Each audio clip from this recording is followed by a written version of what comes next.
ng anak ko, binuhat na nila eh. Binanatan nila doon sa loob, may CCTV ho doon, obligado. Binanatan nila. Binanatan nila yung anak ko. Tingnan yung katawan ng anak ko. Siyempre, kayo man lumagay sa akin, magulang ako.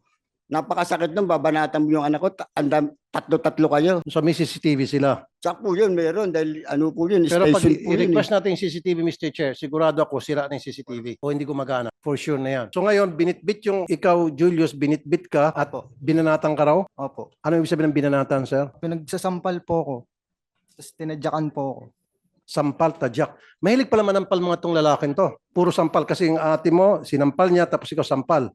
Opo. Siguro pag sampalan, ito yung magaling, Mr. Chair. Dapat sampal king ang tawag dito kay Bernardo. O boy sampal. Bagay sa kanya, sa mukha niya, boy sampal ang pwedeng ibansag dito.